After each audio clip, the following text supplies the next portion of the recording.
Episode 12 पेशकश मीरे कारवां। शैतानी कहकों की आवाजें एक बार फिर गार में गूंजने लगी। तागूती कुव्वतें मेरी बेबसी पर हंसने लगी थी। वो मुझे हर सूरत में आगे बढ़ने से रोकना चाहती थी, जेर करना चाहती थी और मौत के घाट उतारना चाहती थी। योगी गौतम बोस जाप पर बैठा हुआ था। उसका चेला पंडित धीराज मुझे जेर करने के लिए अपनी तमाम तर कुव्वतों को ब्रोयकार ला रहा था, लेकिन वो नहीं जानता था कि मेरे पास भी ऐसी कुव्वतें हैं जो उसे शिकस्त से दो चार कर सकती हैं। मेरे अंदर की सबसे बड़ी कुव्वत तो ची थी, जिसे मैंने शाओलिन टेम्पल में बड़ी रियाजत के बाद हासिल किया था। सर्दी की शिद्दत से मेरी कुव्वत बर्दाश्त जवाब दे रही थी। मेरा सांस रुक रहा था। मैंने आंखें बंद कर ली और कोशिश करके अपनी तमाम तर तवज्जो ची की तरफ मबसूल कर दी। मैं अब भी यख बस्ता धुंध में लिपटा हुआ था, लेकिन अब मेरे जिस्म में हरारत पैदा हो रही थी। मेरे सांस की रफ्तार नॉर्मल हो गई। टांगे और बाजू आहिस्ता आहिस्ता सीधे होने लगे और मैं हाबीदा शेर की तरह अंगड़ाई लेकर सीधा हो गया। मेरे गिर्द लिपटी हुई काली धुंध पानी बनकर गार के फर्श पर बहने लगी। भागो वजदान भागो! एक पुरस्कार सरगोशी मेरी समाज से टकराई। मुझे मेरे नाम से मुखातिब किया गया था और यहाँ मेरा नाम सिर्फ और सिर्फ नीलगिरी जानती थी। मेरे कान में सरगोशी की बाज़गश खत्म हो गई और साथ ही चट्टानों के टूटने की हेबतनाक आवाज सुनाई देने लगी। मैंने ऊपर देखा तो गार की छत का एक बड़ा सा हिस्सा नीचे बैठ रहा था। मैंने राहदारी की तरफ दौड़ लगा दी। गार की छत का वो हिस्सा बैठ गया। गार के अंदर भी चट्टानें इस तरह हिल रही थी जैसे शदीद जलजला आ गया हो। मैं दौड़ता रहा, तकरीबन 20 गज आगे जाकर ये राहदारी दाएं तरफ मुड़ गई थी। उस तरफ मुड़ते ही एक बार फिर मैं बदहवास हो गया। परों की फड़फड़ाहट ने एक बार फिर मुझ पर दहशत सी तारी कर दी थी। सैकड़ों चमगादड़ों ने मुझ पर हमला कर दिया था। मैंने दोनों हाथों से अपना चेहरा छुपा लिया और नीचे झुक गया, लेकिन चेहरा छुपा लेने से मैं महफूज नहीं हो गया था। चमगादड़ों का हमला मुझ पर जारी रहा। उनके नकीले दांत सुइयों की तरह मेरे बदन में पेवस्त हो रहे थे। मैं अपने आप को जोर से झटके देने लगा। कई चमगादड़ गोश्त में दांत गाड़े मेरे जिस्म से साथ चिपकी हुई थी। मेरे अंदर की कुव्वत एक बार फिर बेदार होगी और मुझे यूं लगा जैसे मेरी सारी कुव्वतें सिमटकर मेरी आंखों में आ गई हों। मैंने चेहरे पर से हाथ हटा लिए और आंखें खोल दी। मुझे साफ दिखाई दे रहा था जैसे मेरी आंखों से लहरें सी हारज हो रही हों। मैं न सिर्फ अंधेरे में देख सकता था, बल्कि आंखों से हारज होने वाली लहरें लेजर बीम की तरह उड़ती हुई लातादाद चमगादड़ों को शिकार कर रही थी। जो भी चमगादड़ें लहरों की जद में आती राख बनकर बिखर जाती। बैक वक्त में कई की चमगादड़ें राख बनकर ढेर हो रही थी। मैं अपने बदन पर चिपकी हुई चमगादड़ों को भी नोच नोच कर फेंकता रहा। गैर मामूली तौर पर एक बहुत बड़ी चमगादड़ बार बार मुझ पर हमलावर हो रही थी। सैकड़ों चमगादड़ें हाँक का ढेर बन चुकी थी, लेकिन वो एक चमगादड़ मेरी आंखों से हारज और मेरे लहरों की जद में ही नहीं आ रही थी। वो चमगादड़ जिसामत में चील से भी बड़ी थी और बड़ी फुर्ती दिखा रही थी। एक मौके पर वो मेरे ऊपर झपटी। मैंने बड़ी फुर्ती से एक तरफ झटके देते हुए हाथ चलाता रहा। मेरा हाथ ठीक निशाने पर पड़ा। वो चमगादड़ छी छी की आवाजें निकालती ही मुझसे चंद फुट दूर जमीन पर जा गिरी, लेकिन वो बड़ी ही फुर्तीली साबित हुई। फौरन ही उड़ती हुई दोबारा मुझ पर हमलावर हो गई और इस मर्तबा उसका एक पर मेरी आंखों से हारज होने वाली लहरों की जद में आ गया। उसके पर से शोले हारज होने लगे और वो छी छी की आवाज निकालती हुई पलटती हुई नीचे फर्श पर जा गिरी और एक तरफ गायब हो गई। इस बड़ी चमगादड़ के गायब होते ही हैरत अंगेज तौर पर दूसरी बची कुछ चमगादड़ें भी गायब हो गईं और गार में गहरा सन्नाटा तारी हो गया। गौतम बोस और पंडित धीराज की पुरस्कार कुव्वतें मुझे रोकने के लिए बरसरे बेकार थीं, लेकिन मैं इन्हें मात देता हुआ मुसलसल आगे बढ़ता जा रहा था। इस राहदारी के अगले मोड़ पर एक और राहदारी थी जो मुसलसल नशेब की तरफ बढ़ती चलेगी और मुझे लग रहा था जैसे मैं पाताल में उतरा जा रहा हूँ। लेकिन अचानक ये ढलान खत्म हो गई और अब मैं राहदारियों के एक चौराहे पर खड़ा था। मुझे इस बात पर भी हैरत थी कि बुद्धा की ये कदीम इबादत का किस तरह और किस मकसद के लिए बनाई गई थी। पहले गार में तो मुझे दीवारों पर तराशे हुए बुद्धा के मुजस्मे नजर आए थे। उसके बाद तो गारों और सुरंगों की भूल भुलैया बनी हुई थी और अब मैं एक चौराहे पर खड़ा था और मैं समझ नहीं पा रहा था कि मुझे किस तरफ जाना चाहिए। मैं जानता था योगी गौतम बोस इबादतगाह की इन्हीं तहखानों में किसी जगह छुप कर बैठा जाप कर रहा है और उसकी पुरस्कार कुव्वतें मुझे आगे बढ़ने से रोक रही थी। लेकिन मैं यहाँ तक आ गया था और अब ये तय करके आया था कि उसे जाप पूरा नहीं करने दूंगा।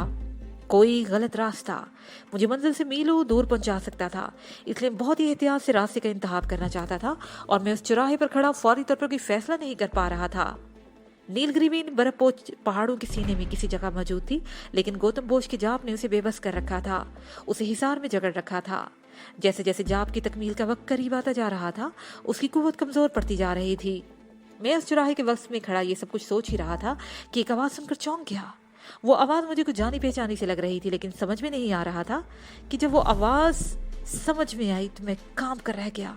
वो पानी की लहरों की आवाज़ थी, जैसे बिखरी हुई मोजे संगलाह चट्टानों से सर टकरा रही हूँ। मैं परेशान नजरों से इधर उधर देखने लगा और वो खौफनाक मंजर मेरे सामने आ ही गया। जिस सुरंग से मैं यहाँ तक आया था वो मेरी तरफ ढलवान थी और ऊपर की तरफ पानी का एक जबरदस्त रेला तूफानी रफ्तार से झाग उड़ाता हुआ मेरी ही तरफ आ रहा था। मैं जब से उस चट्टान के सीने में दाखिल हुआ था किसी जगह पानी का कतरा भी नहीं देखा था। गार के बाहर दोनों चट्टानों के बीच में 150 फुट की गहराई में जो पानी बह रहा था वो भी आग के दरिया में तब्दील हो चुका था। मान लिया कि वो बहती हुई आग दोबारा पानी बन गई थी, लेकिन इस पानी के लिए 150 फुट ऊपर आना मुमकिन नहीं था। लेकिन ये पुरस्कार कुव्वतों का खेल था। ताकूती कुव्वतों ने मेरे खिलाफ महाज बना रखा था और ये पुरस्कार शैतानी कुव्वतें मुझे नेस्तो नाबूद करने पर तुली हुई थी। गहराई में बहते हुए पानी को ऊपर खींच लाना उनके लिए नामुमकिन नहीं था। झाग उड़ाता और चट्टानी दीवारों से सर टकराता पानी तूफानी रफ्तार से मेरी ही तरफ आ रहा था और इससे पहले कि मैं अपने बचाव के बारे में सोच सकता, पानी का तूफानी रेला मुझे टकरा गया। मुझे यूं लगा जैसे कोई इंतहाई तेज रफ्तार ट्रेन मुझ पर टकरा गई हो। पानी का रेला मुझे अपने साथ धकेलता हुआ दूर तक ले गया। कई गज आगे जाकर मैं सुरंग की दीवार से जा टकराया। मेरा जोर हिल गया। पानी की लहरें मुझे उठा कर पटक रही थी, सुरंग की दीवारों से टकरा रही थी। मैं संभलने की कोशिश कर रहा था, लेकिन ना तो मेरे हाथ ही जमीन पर टिक रहे थे और ना ही मैं किसी दीवार के सहारा लेने में कामयाब हो रहा था। इस दौरान में मेरा हाथ गले में पड़ी नीलगिरी की माला से टकरा गया और मैं गैर इरादी तौर पर माला के बीच वाला पत्थर मुंह में डाल दिया। 2 पत्थर मेरी नाक के नथनों पर जम गए। इस तरह मेरा सांस घुट जाना चाहिए था, लेकिन मुझे सांस लेने में कोई दुश्वारी पेश नहीं आ रही थी। पानी की लहरों ने मुझे अपनी लपेट में रखा था और मैं पूरी तरह पानी में डूब गया था और गोते खा रहा था, लेकिन मुझे सांस लेने में कोई दुश्वारी पेश नहीं आ रही थी। मुझे ऐसे लग रहा था जैसे मैंने चेहरे पर गैस का मास्क लगा रखा हो। पानी मुझे मुसलसल उठाकर नीचे पटकता रहा और बिलाहिर उसका जुनून कम हो गया। लहरों का जोर दम तोड़ने लगा। मेरे पैर भी जमीन पर टिक गए और मैं दीवार के साथ टिक कर खड़ा हो गया। पानी मेरी गर्दन से सीने तक आ गया और फिर बदतरीज नीचे उतरता चला गया। उसकी पुरहोल आवाज भी बदतरीज मादूम होती चली गई। एक बार फिर गहरा सन्नाटा तारी हो गया। मैं दीवार से टेक लगाए आंखें बंद किए गहरे गहरे सांस लेता रहा और जब मैंने आंखें खोली तो एक अजीब मंजर मेरे सामने था। पानी मुझे धकेलता हुआ न जाने कहां से कहां ले आया था, लेकिन इस मंजर ने मेरे जिस्म में सनसनी की लहर दौड़ा दी थी। मैं इस वक्त अभी भी एक सुरंग में ही था।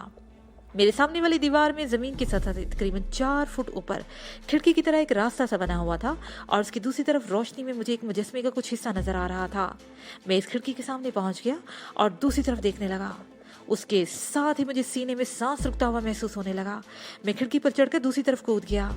एक बहुत बड़ा गार था जिसके ऐन ऊपर एक बहुत बड़े सुराख की तरह का हला नजर आ रहा था और सूरज इस वक्त ऐन सर के ऊपर चमक रहा था और धूप इस हला के रास्ते एक खालनुमा गार में बुद्धा के एक बहुत बड़े मुजस्मे पर पड़ रही थी।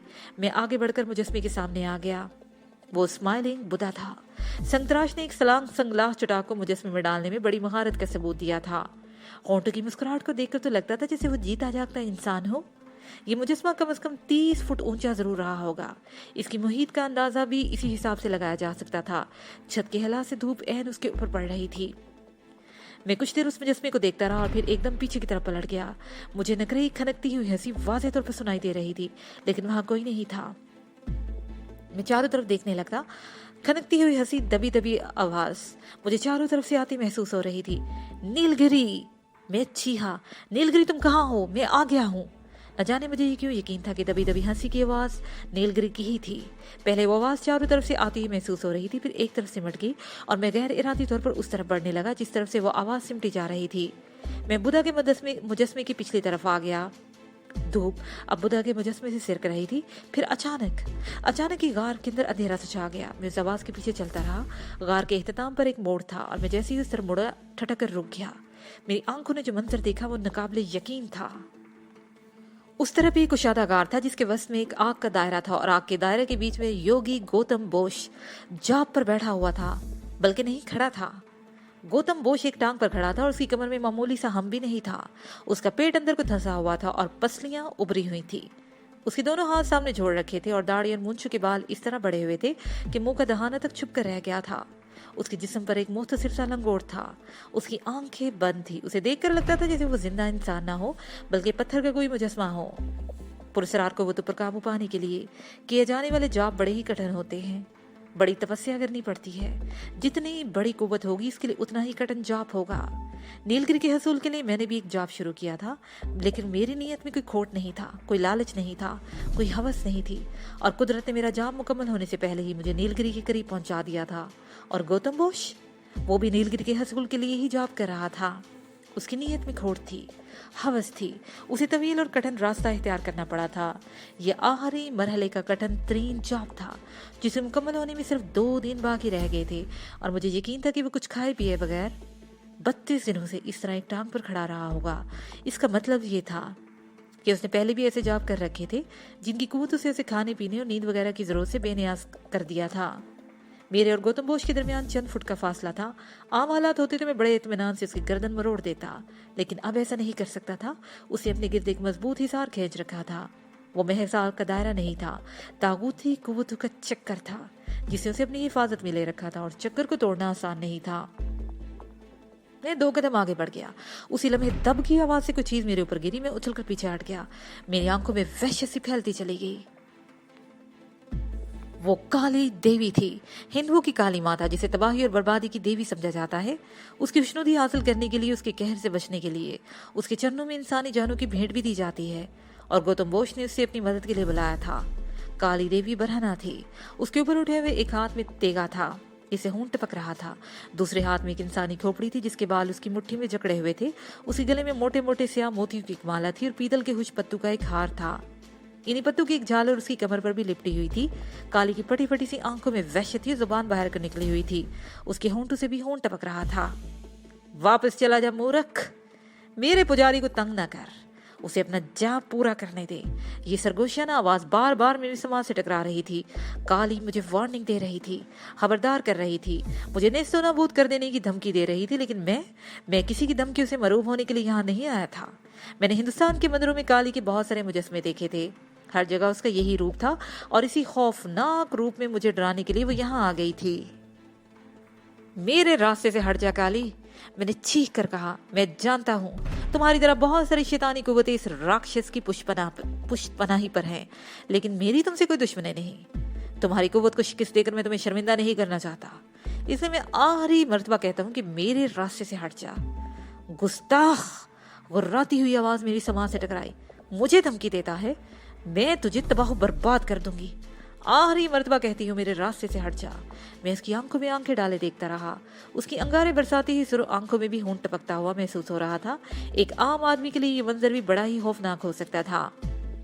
काली को इस गजबनाक हालत में देखकर आम आदमी का तो कलेजा ही फट सकता था, लेकिन मैं आम आदमी नहीं था। मेरे अंदर हौसला पैदा करके मैं अपने अंदर हौसला पैदा करके ही तो ऐसी ताकती कुव्वतों का मुकाबला करने के लिए यहाँ तक आया था। मैंने अपने गले से नीलगिरी वाली माला उतार ली और उसके दोनों सिरे दोनों हाथों की चुटकी में लेकर उसे आहिस्ता आहिस्ता हरारत देने लगा। काले का चेहरा गजबनाक होकर कुछ और भयानक हो गया। उसकी आंखों से बकायदा चिंगारियां फूट रही थी, और वो चिंगारियां मेरी ही तरफ लपक रही थी, लेकिन मेरे अंदर की कुव्वत भी बेदार हो चुकी थी। काली की आंखों से फूटने वाली चिंगारियां मुझसे 1 फुट आगे किसी नादीदा दीवार से टकराकर नीचे गिर रही थी।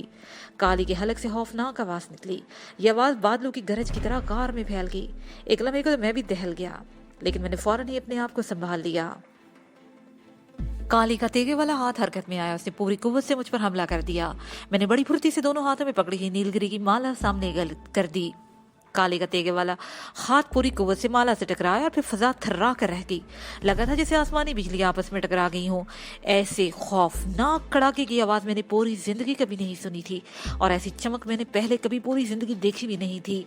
मेरी आंखों में चकाचौंध सी पैदा हुई और फिर तारीकी छा गई। एक लम्हे को तो मैं ये समझा था शायद मेरी बसारत ही खत्म हो गई हो, लेकिन मेरी बिनाई मुतासिर नहीं हुई थी। मैं देख सकता था। अपना ये वार नाकाम होते देखकर काली कुछ और गजबनाक हो गई। उसकी आंखें शोले बरसाने लगी और वो शोले मेरे सामने तनी हुई नादीदा दीवार से टकराकर उसकी तरफ पलटने लगी। काली ने उछलकर अपने आप को इन शोलों से बचाया और एक बार फिर तेगे से वार कर दिया, लेकिन ये हमला भी पहले की तरह नाकाम साबित हुआ। भाग जा मूर्ख, मैं तुझे आखिरी मौका दे रही हूँ। काली की गुर्राती हुई आवाज मेरी समाज से टकराई। मैं भी तुझे आखिरी मौका दे रहा हूँ, मैंने चीख कर जवाब दिया। चली जा यहाँ से, ऐसा ना हो तुझे इस युद्ध में शर्मिंदगी उठानी पड़े और अपने पुजारी को मुंह दिखाने के तो काबिल भी ना रहे। मुझे धमकी देता है? काली चीही और फिर अचानक उसे दूसरे हाथ में पकड़ी हुई इंसानी खोपड़ी मेरी तरफ उछाल दी।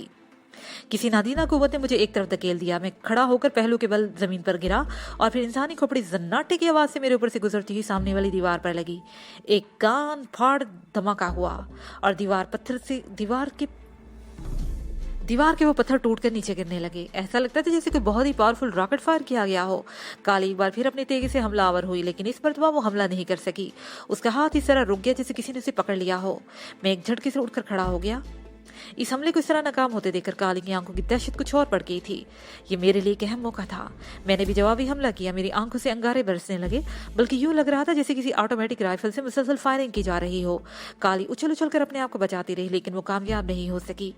कमर पर लिपटी हुई पीपल के खुश पत्तों की झालर मेरी आंखों से निकलने वाली चिंगारियों की जद में आ गई और फिर उसमें से शोले उठने लगे।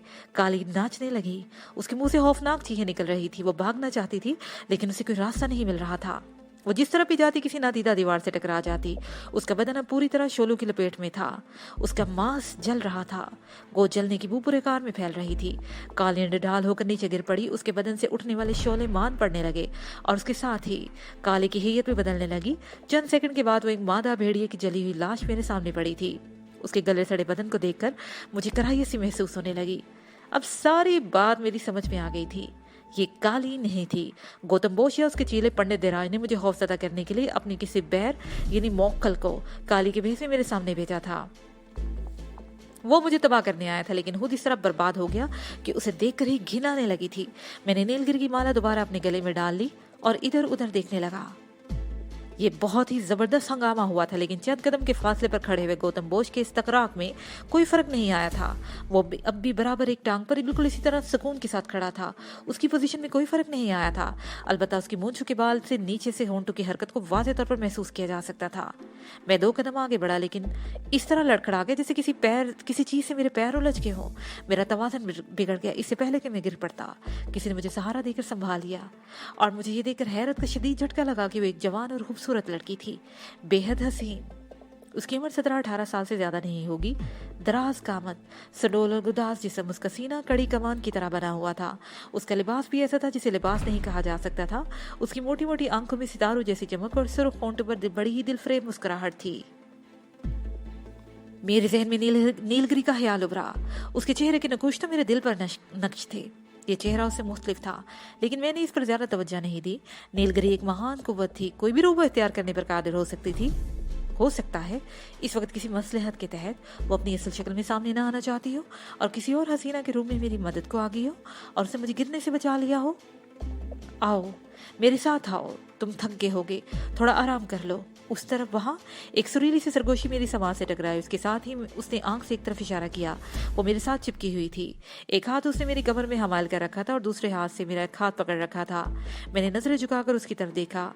वो होशरुबा हुस्न की मालिक थी। होंठों पर बड़ी ही कातिल मुस्कुराहट थी। उसके गुदास बदन का लम्स मेरे जिस्म में सनसनी की लहरें दौड़ा रहा था और दिलो दिमाग पर अजीब सा सुरूर तारी होने लगा था। वो मुझे कशा लिए चलती रही। उसका रुख कार के एक तारीख गोशे की तरफ था। मैं आग के दायरे में जॉब करते हुए मशगूल गौतम बोस से दूर हो रहा था। वो हसीना मुझे लेकर एक तारीख गुंज में दाखिल हो गई। यहाँ संगलाख दीवार में एक दरार सी थी और जगह इतनी कुशादा थी कि 2 आदमी आराम से लेट सकते थे। मुझ पर अजीब सी कैफियत तारी हो रही थी। मुझे लग रहा था जैसे मैं अपने आप में नहीं था। इसके साथ ही ये पार्ट अपने इख्तिताम को पहुंचा।